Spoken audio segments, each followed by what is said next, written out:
Uzumaki by Junji Ito. So this is a pretty renowned horror manga, which I had heard quite a bit about. And seeing as how I am now someone who reads manga, I thought I would pick this up and give it a go. And I'm really glad that I did because overall I really enjoyed Uzumaki, although perhaps not quite as much as a lot of other people, but as always, I will do my best to explain my sentiments. So, what is Uzumaki about? What is the story of this manga? Well, it takes place in the fictitious Japanese town of Kuruzu-cho, I think that's how it's pronounced.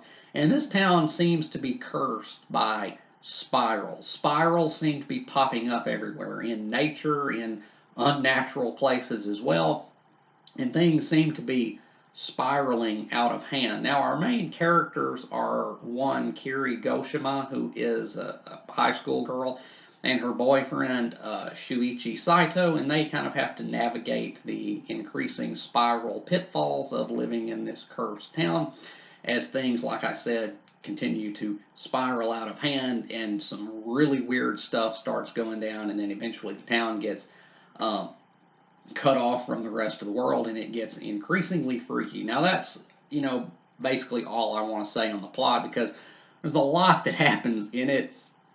It covers some ground, and I don't really want to spoil too much of it. So that's the plot insofar as I'll give it.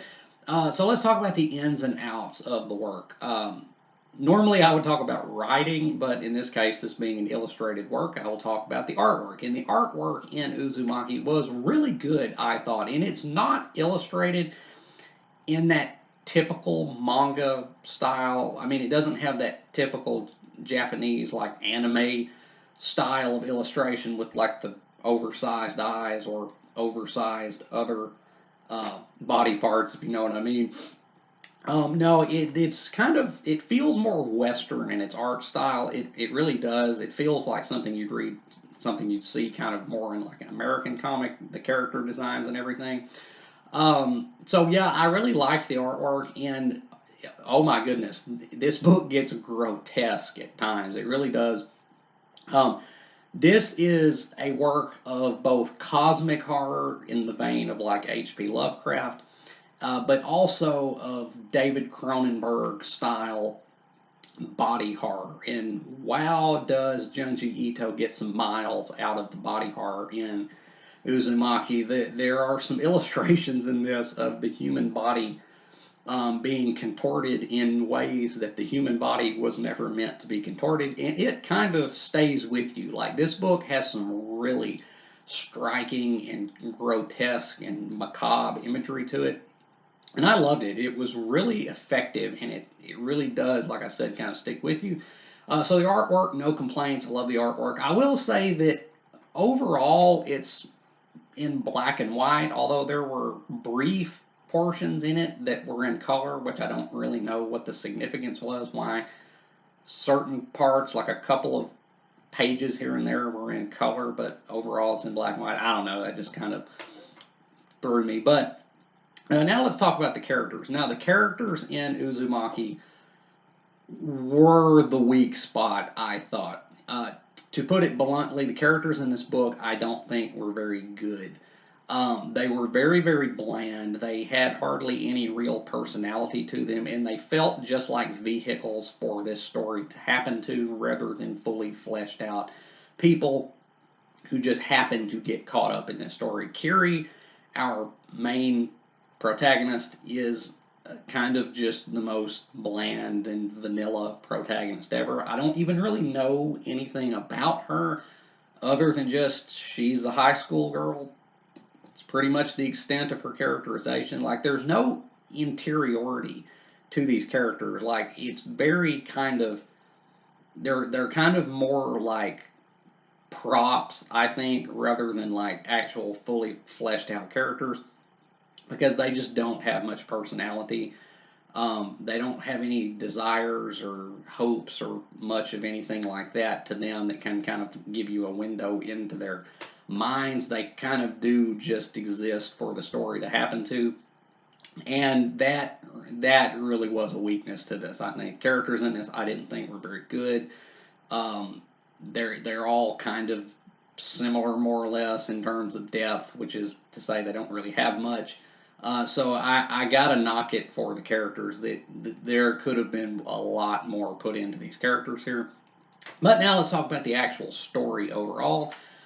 So the story is definitely interesting. It really does kind of suck you in like a spiral and keep you turning the pages. However, it was a bit disjointed, I felt, and parts of it didn't quite cohere as well as I thought it could have. So I thought this was like a um, more like a graphic novel where it has like a goal in mind from the start. It's not like a serial. I mean, it was serialized, I understand, but like I thought that it knew where it was going from the start, but it didn't always feel like it did. And there were certain chapters in here that didn't really click that well with the overall story. So there's a lot of stuff in here, a lot of freaky stuff that happens. You got people turning into snails. You got people with mysterious and grotesquely deformative diseases.